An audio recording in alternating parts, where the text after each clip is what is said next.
né? E eu gostaria de fazer uma análise com você do que pode acontecer no ano que vem, na sua Sim. perspectiva, né? Eu acabei de... Você vê, o Lula, com certeza, ele vai participar das eleições, né? O Lula é Uhum. fortíssimo candidato a presidente.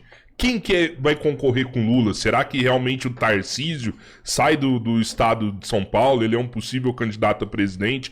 Eu recebi informações aqui que talvez o Haddad saia do Ministério aí da Economia, né? Já me falaram até um nome possível para substituir ele, André Roncaglia, vai substituir Haddad, e Haddad sai para disputar o governo de São Paulo, né? Que, opa, então provavelmente Tarcísio não disputa lá, né? Tarcísio vai para presidente, então tem um nome forte em São Paulo, colocam Haddad. Muitos estão Uhum. falando que o Lula esse ano vai baixar drasticamente a taxa de juros, que precisa incentivar, né, o desenvolvimento, as pessoas investirem. Qual análise você faz disso aí? Certo. Bem, em primeiro lugar, falando de eleição, a ideia, certamente, o partido a qual participa PSTU, a gente vai apresentar candidatura. Ó, A gente quer disputar exatamente tudo isso que a gente tem conversando a respeito dos problemas estruturais do Brasil, do que tem que ser feito, né? Mas, claro, vamos ter conversas ainda, eu sei que tem toda uma discussão aí, pessoas querendo, falando em unidades, frentes e tal. Isso vai ser discutido internamente ainda, mas o mais provável é que a gente, ao ter um programa específico para apresentar, que diz respeito a essa caracterização do Brasil e o que deve ser feito, não para acelerar o processo, mas para ir em outra direção. É por isso que se fosse só acelerar o processo e já tivesse indo na direção que nós imaginávamos, aí, né, teríamos outras conversas. Eu não sou de fazer futurismo, eu acho que tem um desafio grande para a direita brasileira, não sei exatamente o que eles vão fazer. Tem uma direita consolidada no Brasil hoje, isso é um fato. Uma direita consolidada, com força no país, que tem nos evangélicos um ponto de apoio muito grande. É verdade, os evangélicos são um ponto de apoio muito grande, né? E é por isso que o governo do PT, PT, o partido PT, né, tem mobilizado suas bases para tentar angariar mais esse público conservador. Inclusive com o Lula tirando... Eu faço alguns vídeos aqui criticando isso. Lula tirando fotos com aquele Quaquá lá. É prefeito, é de Maricá. Algumas pessoas até elogiam o que ele faz lá. Mas a questão é que o Lula tira fotos com essa pessoa, é uma pessoa que tem um discurso bolsonarista. Quando você vê alguém do PT adotando esse discurso, é porque tem um interesse. Porque vai muito contra o que historicamente era o PT. Então o PT começa a se manobrar politicamente para se direcionar a esse discurso bolsonarista.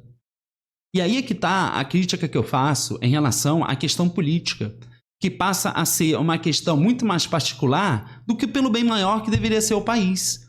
Quando o PT passa a mudar esse comportamento politicamente, ele está fazendo pelo bem do Brasil?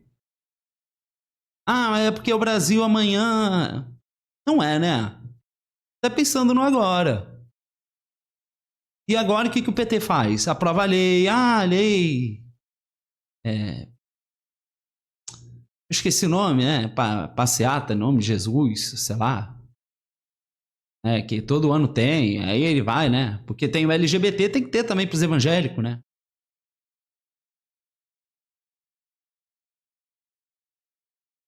Curioso, né? Então, para pegar esse eleitorado, então... Não, vamos pegar aqui um pessoal aqui que está com esse discurso, que é do nosso quadro. Vou tirar foto, pô, quem sabe aí, né? Mas ainda bem que essa questão religiosa parece que atingiu um teto, porque os evangélicos não avançaram mais no país. Então eu começo a entender que um teto ali foi atingido. Parece que não vai passar muito disso, mas só com pesquisa para a gente ter certeza disso. Mas por enquanto estou encarando a situação dessa maneira. Ainda bem que chegou a um teto. Isso pode estar tendo mudanças nessa coisa toda, mas isso não é algo que se muda de um dia para a noite. E é um desafio para a direita ver o que eles vão fazer. Já acena para ir Caiado, Zema, Tarcísio. Acho que Ratinho. O mais provável, pensa que eles... Todos eles são quadros terríveis da direita. Eu me ponho como de esquerda. Não sou comunista, mas eu me ponho no aspecto da esquerda. mas eu tendo a ser mais pragmático. Se um cara de direita propor uma coisa que eu entendo que é bom pro país, eu vou apoiar. Eu não estou preocupado se o cara é de direita ou esquerda. Desde que o cara esteja interessado em que o país seja um país independente, né? Ou mais independente, né? Então, eu penso muito nisso. Se unifique em torno de uma figura dessas que se apresente com ar menos radicalizado, tentando pegar todo um setor no Brasil hoje que não é nem bolsonarista. Achei que eles iam nem petista. apostar no mais radical, sabe? Tipo assim, vamos supor, da segurança mesmo, ó. Segurança vai ser não. assim. Quem for a figura escolhida vai fazer esse discurso. Com certeza vão fazer esses discursos, né? Mas com aquelas coisas, aquelas teorias da conspiração bolsonaristas, aquelas coisas. É uma figura mais político tradicional, mas que de maneira oportunista se aposta desses elementos de direita. Não acho que seja alguém como o Nicolas Ferreira para essa eleição. É alguém como um Tarcísio, provavelmente. É o que... Eu concordo com essa leitura. Eu acho que eles tendem a ir para uma coisa bem mais distante do que era o Bolsonaro. E o Tarcísio, ele tem esse cara assim de dar um aspecto mais... Vamos botar entre aspas, né? Não gosto muito de usar esse termo, mas é o que eu tenho em mente no momento. É um cara mais domesticado. Vamos dizer assim. Imagino. Um palpite. Um Tarcísio, É um cara da direita. Que é o cara da direita. O PT O vai ser o Tarcísio Lula. é direita ou ele é onde o vento toca? Agora, esses caras da direita... Todos muito ligados à extrema-direita, né? Então, a extrema-direita está tomando conta da direita no Brasil. Né? E as coisas se moldam conforme o momento da situação, né? Você vê que o PT agora passa a adotar um discurso. Daqui a 20, 30 anos, o PT talvez seja um PL da vida. Nesse aspecto aí de segurança, por exemplo. Mas isso é muito mais pessoas que você imagina, o Robertinho. A maioria dessas pessoas são meros oportunistas. Vou dar um exemplo para você, né? Pega aqui aquele carinha que virou vereador de São Paulo que eu debati lá, Pavanato. Vê o que ele falava um ano antes. Ele era um cara que Superman, que pousava de liberal. Nem religião gosta. Liberal a lá MBL. MBL era liberal MBL. pra caramba, os Aí caras o cara agora veio, falou, pô, essa... Eu não acho que o MBL seja liberal. Quando comecei a ver eles partindo muito para uma coisa meio conservadora, uma questão moralista, comecei a perceber, olha, esses caras aí não são liberais, não. Aí criou-se, né, o liberal conservador.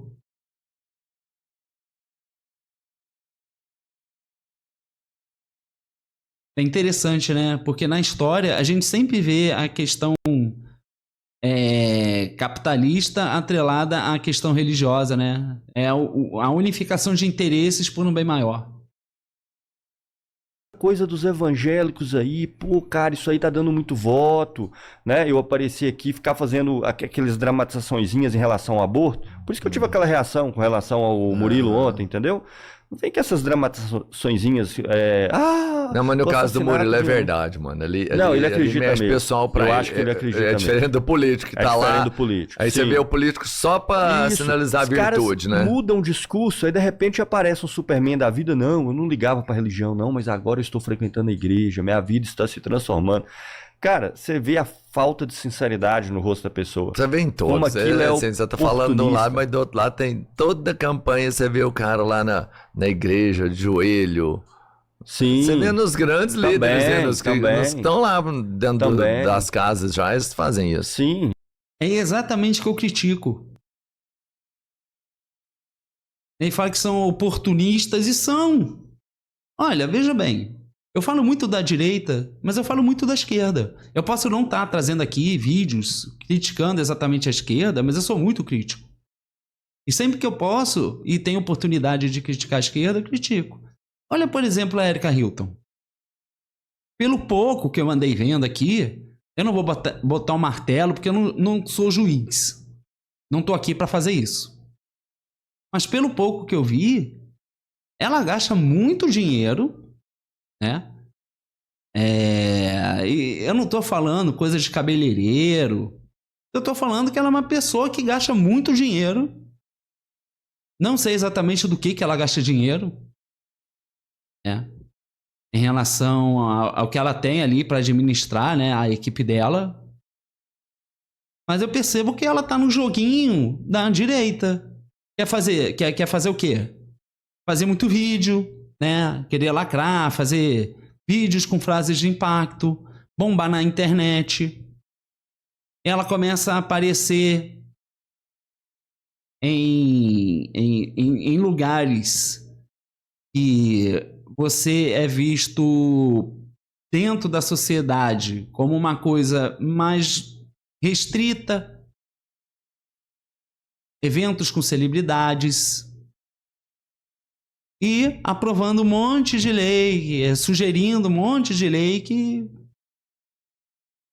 Olha, eu tô trabalhando lá, gente, ó, tô sugerindo um monte de lei, que é a mesma coisa que a direita faz. E tá lá, né, pra ficar na mamata, sei lá o que eles fazem lá.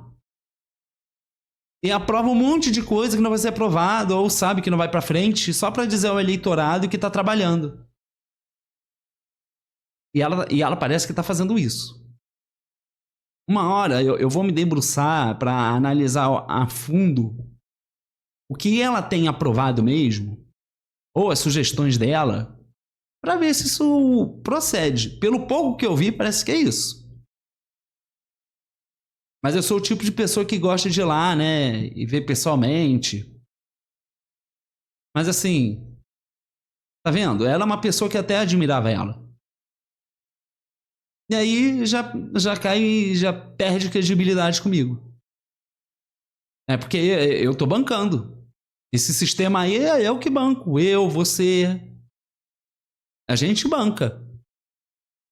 Eu não gosto de ficar sustentando uma pessoa que me faz de bobo.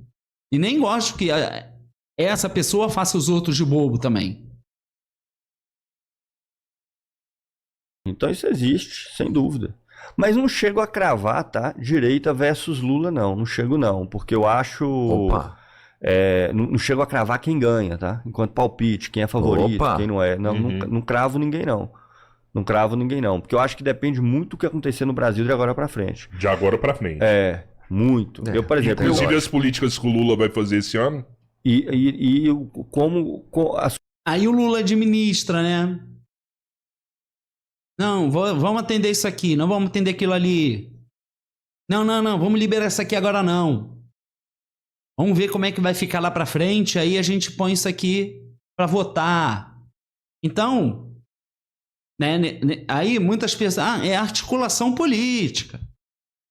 Aí nessa de articulação política, tem um monte de coisa que a gente está precisando que seja aprovado logo, que ele não vai botar, porque não é o momento para fazer isso. É a estratégia política.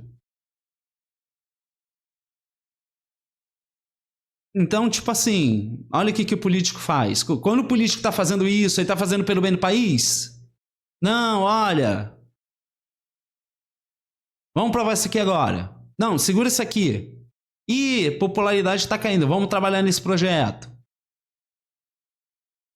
Então os interesses dele, como político, está sendo colocado acima dos interesses do Brasil. Eu já considero isso daí uma coisa estranha. Na minha opinião. Porque... se ele fosse tipo de pessoa, por exemplo... que estivesse com uma popularidade muito alta, talvez ele pudesse aprovar mais coisas, mas mesmo assim eu não sei se ele faria isso. Porque ele tem que controlar as necessidades e os anseios da população de acordo com a popularidade dele. E veja que nem na época da popularidade dele, nos 2 primeiros governos dele, ele fez lá muita coisa, né? Porque para aquela época, o que ele fez para um povo que não tem nada e cai uma migalha, já é uma mudança incrível. E eu nem acho que foi muita coisa que ele fez. Ele fez o mínimo que ele deveria fazer. Ele tá lá para isso, né? A gente paga ele para isso, né? Também se não fizesse isso... O que ocorrer no Brasil em função da conjuntura internacional que não está sob o controle dele. Que o Brasil não fez nada para que estivesse sob seu controle. Então, por exemplo, vai dar para baixar a taxa de juros? Não sei se vai dar para baixar a taxa de juros. As pessoas acham que o governo define a taxa de juros. Não é. É um mercado que tensiona a taxa de juros a estar alta ou a estar baixa. Depende.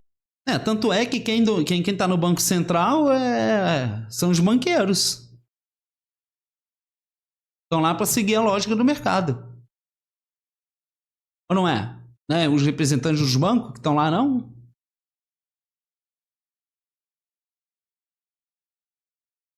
Mas o governo ele tem uma parcela ali que ele pode negociar com o mercado e falar, ó, vamos baixar aqui esse ano aqui, eu ganho, o ano que vem eu negocio, eu trago isso e isso para você, não? Mas o mercado é incontrolável, Rodrigão. O mercado é incontrolável. A gente não pode ver o mercado pela lógica moral. Tem que ver pela lógica como realmente, de fato, um sistema. E se a gente partir pela questão moral... Quando eu digo mercado, não é o que as pessoas do mercado querem. Não existe a pessoa que pode conversar. Não existe a pessoa que se pode conversar. É uma decisão do capital. É o capital. É a metafísica do capital, como eu chamo no meu livro. Tá? Exatamente, é uma coisa meio metafísica. Que ele falou que escreveu no livro dele. De fato, né? A gente deu vida a uma coisa que... material, né? Uma coisa... que é um objeto, vamos dizer assim, né? Entendeu? Essa coisa assim, vamos ver como está a saúde do mercado. Ou seja, são coisas incontroláveis. É um mundo feito por nós, mas que nós não controlamos. É isso. Então, o que significa isso na prática? Tal como está a reprodução da economia que nós não controlamos. Se eu baixar a taxa de juros, a inflação dispara, avalio que não. Vamos abaixar para ver. Tá entendendo? São ações que envolvem a capacidade de expansão ou não do capitalismo brasileiro no seu conjunto e que nenhum agente individual do mercado tem um controle sobre isso e nem o Lula. Tá entendendo? E o cara do Banco Central, ele só fica analisando os dados e fala: o que todo esse conjunto está me sinalizando é isso, vamos para cá. Tá entendendo? Tanto que o PSD passou 2 anos fazendo agitação contra o cara do Banco Central. Porque era o cara escolhido pelo Bolsonaro. Aí trocou. Aí, agora é o cara escolhido pelo Lula, que inclusive vai ficar em 2 anos do governo posterior, seja ele quem for. Mudou a taxa de juros no Brasil significativamente? Não. Nada. Não.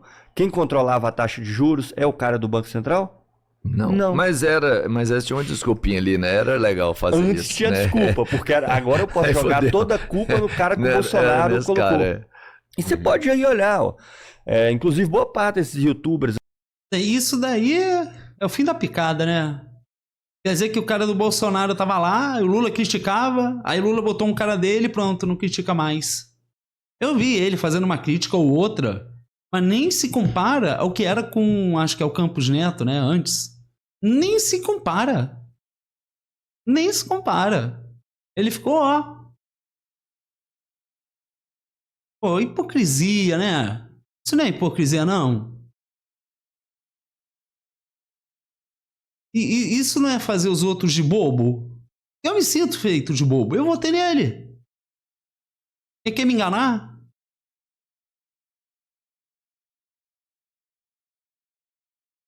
Não dá, né? Não dá, né? Pô, tô pagando o salário do cara, pro cara me fazer de bobo.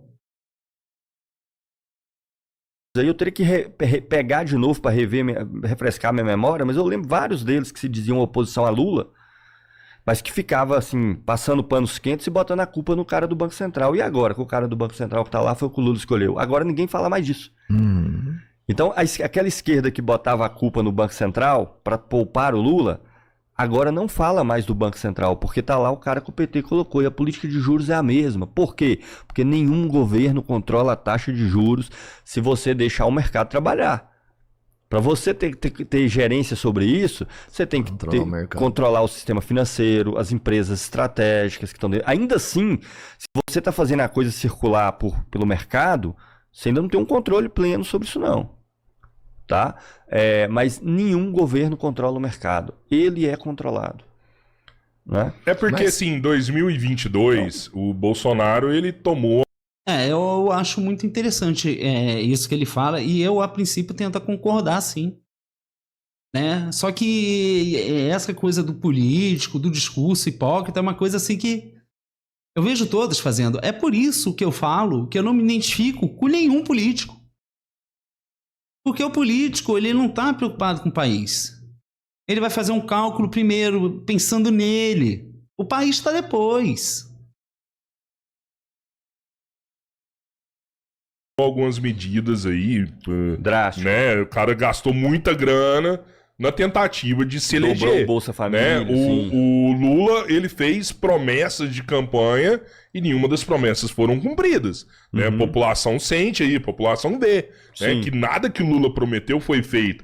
Então muitos apostam que o Lula agora, para se eleger de novo, ele vai ter que fazer um investimento muito alto de capital, vai ter que pôr muita grana no mercado. De onde que ele vai tirar essa grana? Eu acho que ele está jogando todas as fichas na isenção do imposto de renda até quem ganha 5 mil reais. Porque pouco. isso pega um setor... Não, pode ser.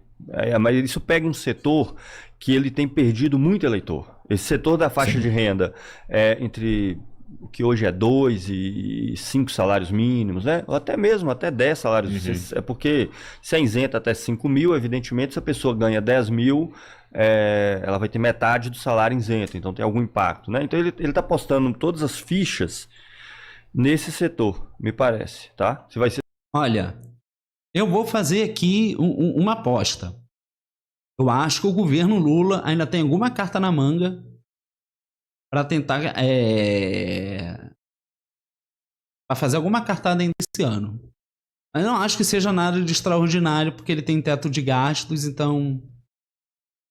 Tem que ver, mas de fato eu acho que o Lula vai explorar bastante, sim, esse troço da isenção de 5 mil. Porque não é nada, né? E o cara se agarrar só nisso, nos 4 anos, a única glória dele é essa? E veja que parece que ele não cumpriu nem 30% do que ele prometeu. E aí ele usa o discurso, olha, eu vou fazer isso, eu vou fazer aquilo, é eleito, não cumpre... E fica tudo por isso mesmo. Não, o que pensar disso? Não deveria ser punido, não, de alguma forma?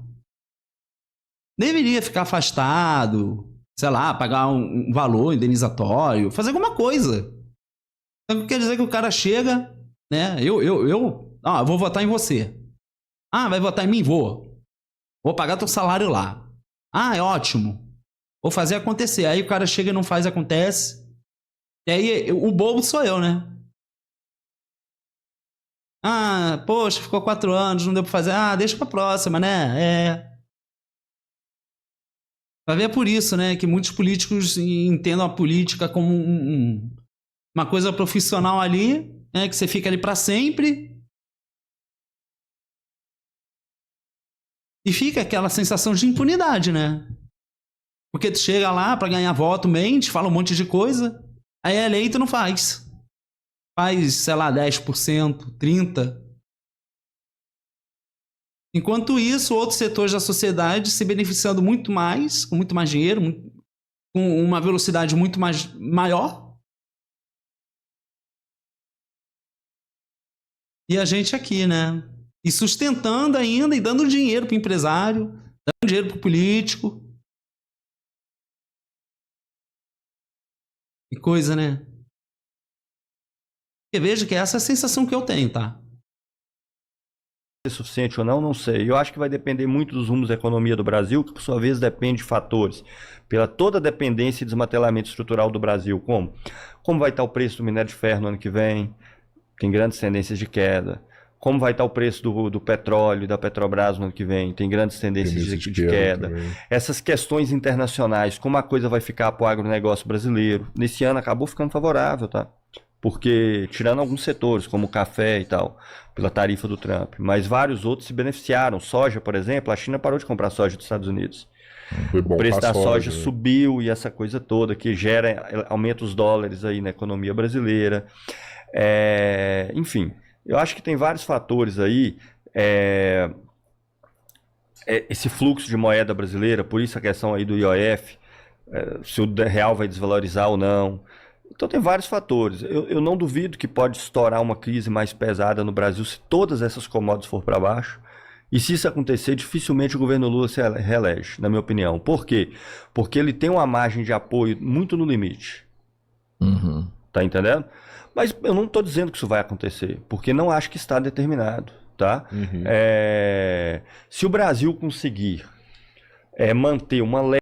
E olha, e veja que que segura o país são as commodities, né? O que vai ser do país sem commodities? Porque a gente não é um país desindustrializado. Aqui não tem indústria. Aqui é só serviço. O que a gente aí tem de indústria é o agro, que exporta, né? São setores de carne, de agricultura, né? Que aí envolve um monte de coisa. Acredito que até café, né? Não tenho certeza. Mas acho que também é uma questão de agricultura. Então, assim, você tem vários setores, mas veja que é uma coisa que a gente tem desde o Império.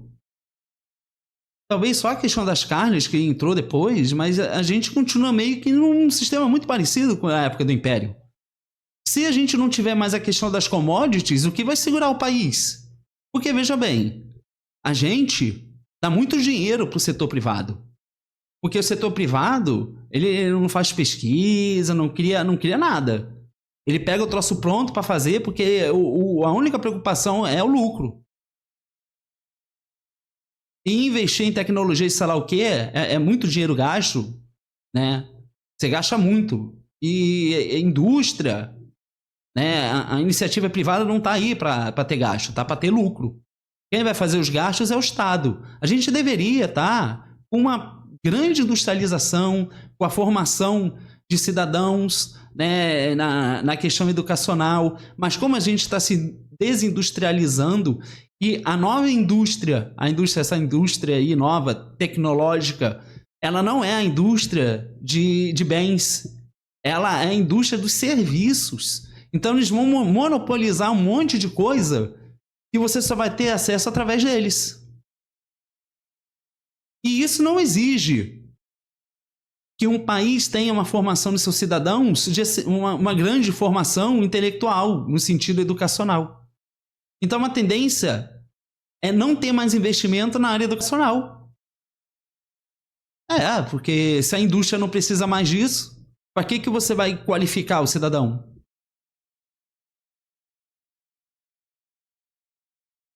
A indústria não precisa. Só há uma preocupação num país, num governo, para a população ser qualificada.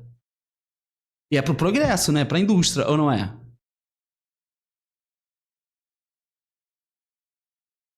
Porque eu sempre pensei que fosse essa questão industrial. Então, perceba que isso está muito alinhado também com a forma como está a nossa educação no país, né? Porque a nossa educação no país, em termos de qualidade, eu vejo com uma grande preocupação. Inclusive, se eu não estou enganado, tem uma pesquisa que diz que 30% da nossa população é analfabeta funcional. Não entende nenhum texto que lê direito. 30% é muita gente. 30% está disseminada aí nesses eleitores de direita, esquerda. E aí, como a indústria não precisa mais, né? A gente está desindustrializado. A gente não tem interesse em industrializar o país.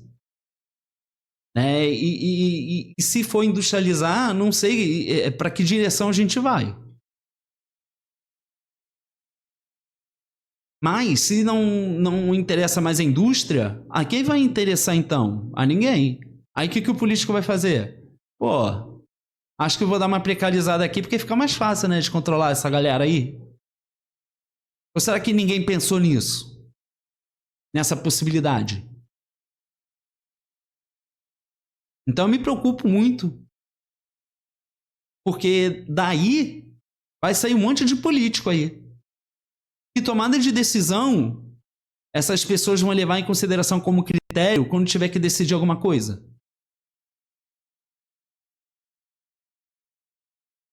Então, a gente tem que ver se essa questão da nossa educação não tem a ver com isso também, né? Desindustrialização. E com essa nova indústria aí, né? A indústria a tecnológica, né? Leve, que nada disso tem que ter uma base estrutural sólida, tá? Manter uma leve aumento do emprego, mesmo com esses empregos flexíveis, como aconteceu no último ano. Se ele conseguir manter uma certa estabilidade econômica no próximo ano, ele tem boas chances de vencer a direita.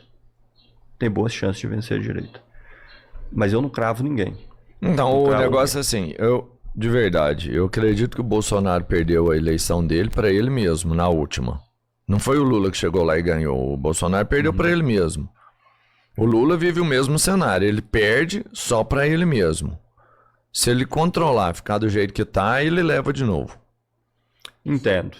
Eu acho que tem fatores aí que envolvem o capitalismo brasileiro que ele não tem controle sobre isso. Eu sei, mas você acha que a grande massa embaixo tá confortável hoje, né? Com o tanto de emprego que tem. Não tá bom, mas não tá pondo a galera querer que troque. Não tá confortável, Robertinho, mas é aquilo que eu falei antes. A pessoa sempre analisa a sua situação baseada em quanto ela era antes.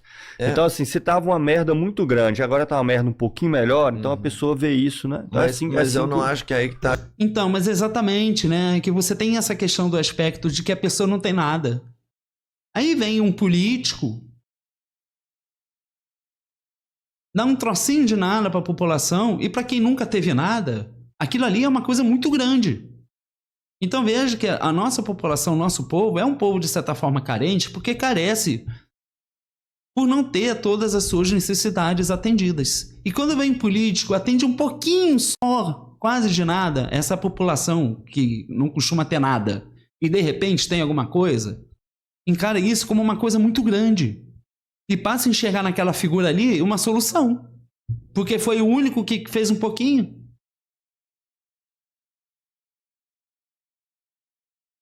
A grande dificuldade. Você acha que a galera lá de cima tá desconfortável com o Lula? Porque é eles que vão organizar se ele ficou não é? Eu acho que tem uma divisão no grande capital brasileiro. Tem um setor pró-Lula, mas que não está disposto a se sacrificar, a se arriscar pelo governo, tá? Esse setor é mais aquele que envolve o mercado interno brasileiro. Como é o caso do, como eu falei, o Itaú, aquela coisa abstrata dos bancos, o Itaú está ligado ao mercado interno brasileiro. Até as federações das indústrias têm ali uma divisão também, mas é um setor que tem grupos lá dentro que tende para o governo brasileiro atual. Agora, eu acho que tem setores do médio capital, do agronegócio, do comércio, porque o comércio, o comércio de massas, parece que é um setor que depende muito do mercado interno, mas não. Aquilo ali é o que você precisa de consumir sempre. O supermercado é a última coisa que você vai cortar. Você está entendendo? Então você tem que perder muita renda para não ter mais supermercado. Então tem uma divisão no capitalismo brasileiro. Eu acho que tem setores que querem desesperadamente governos à la Bolsonaro e que esteja disposto a fazer reformas trabalhistas e ataques severos, assim, passando o patamar de exploração do Brasil no mais curto período de tempo para outro patamar, inclusive no campo, um trabalho análogo à escravidão, e acho que tem um setor do capital brasileiro que não apoia o PT sob nenhuma hipótese. Mas tem um setor do capital que apoia, e que está ligado que são setores que dependem de uma melhoria no mercado interno brasileiro para se sobreviver. Essa é a dificuldade do PT. Esse setor tem perdido cada vez mais espaço, porque o mercado interno brasileiro está cada vez mais dependente do capital estrangeiro, em todos os sentidos. Isso é péssimo. A gente não tem indústria, né? Não fabrica nada aqui dentro. Tudo a gente depende de fora.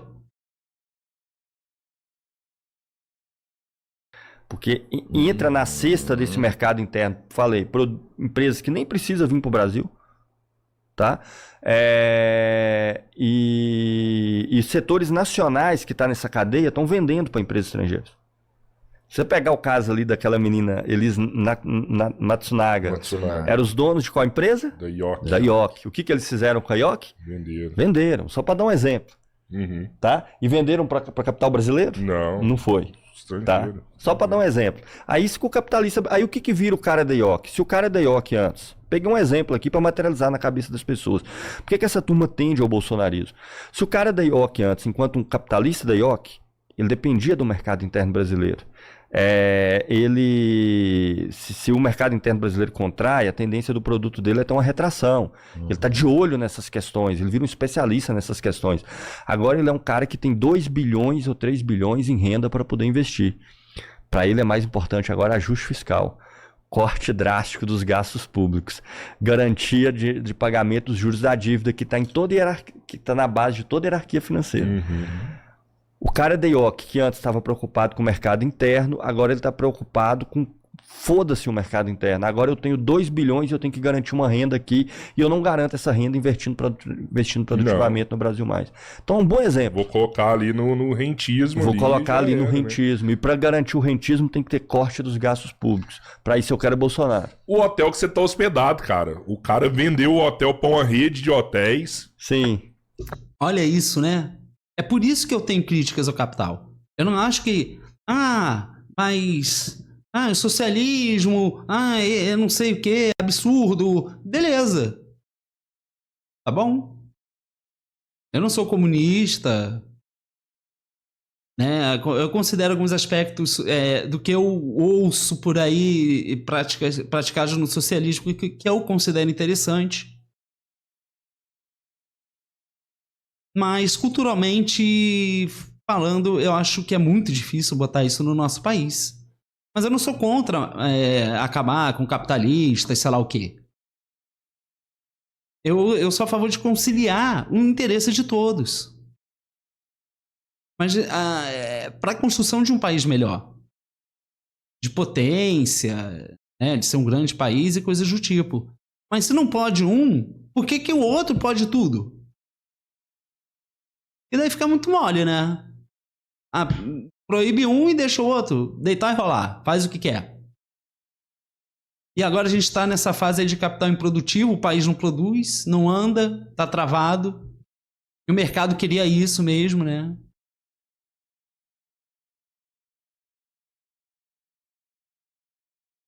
Então a gente está travado. O país não anda. Porque está indo tudo pro rentismo. Um pessoal que não produz nada. É o dinheiro produzindo dinheiro. E veja que é uma situação, né, de transição de um tipo de capitalismo que antes era industrial para o financeiro. No capitalismo financeiro, tu não produz nada. Você fica ali vivendo de juros. E aí você tem que forçar o governo aumentar os juros para você ganhar mais dinheiro. Aí é fácil, né? Então tira de um lado e o outro não cede, não. Só um lado cede. Para o outro ficar no bem bom para fazer isso.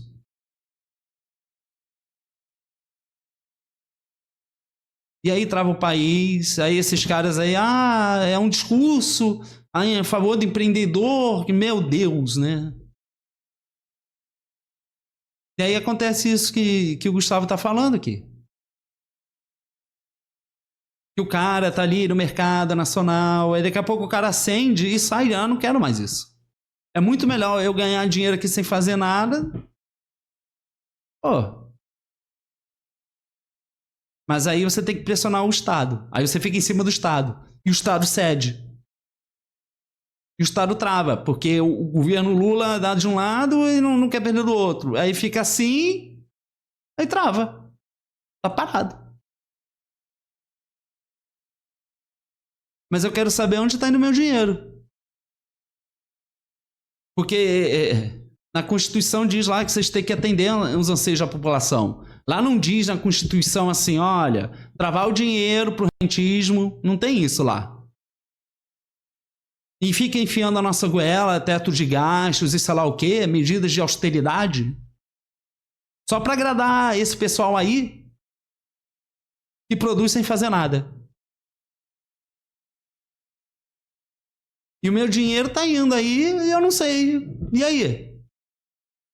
Pô, então vamos diminuir o salário dessa galera aí, porque não tá valendo a pena gastar tudo isso que a gente gasta para manter um pessoal que só atende de um lado. Na Constituição não está escrito que um lado da população tem mais direito que o outro. Mas não são eles que respeitam a Constituição, esses políticos aí? Cadê? Respeita aí a Constituição.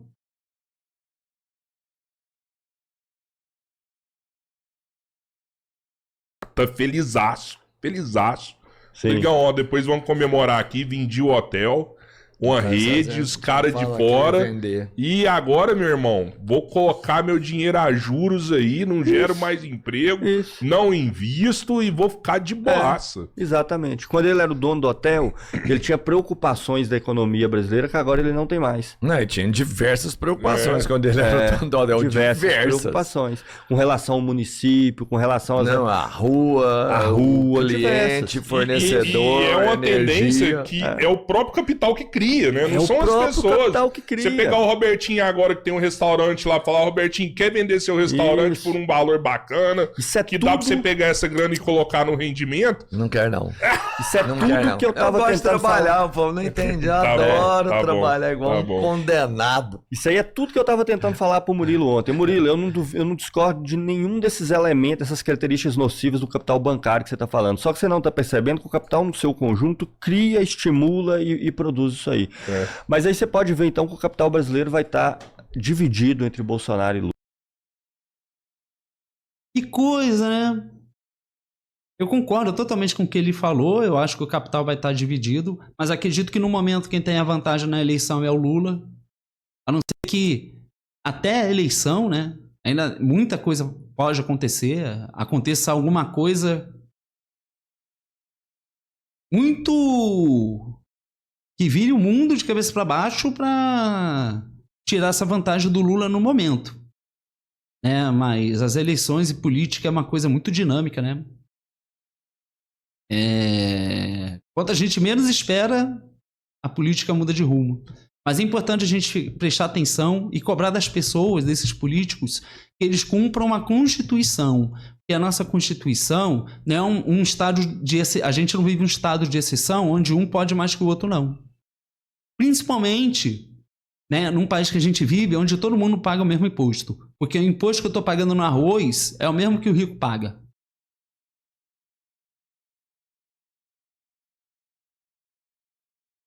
Você sabe quanto devia ser o salário mínimo?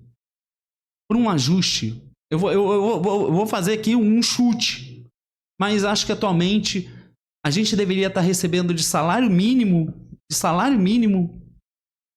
uns 25 mil reais, 20 mil, talvez. E qual é o empenho dos nossos representantes para correr atrás disso? Bom, a gente refletir, né, como a política no nosso país se dá. E cobrar que respeite a Constituição, porque a gente não vive um estado de exceção onde um pode mais que o outro. Mas é isso. Tchau.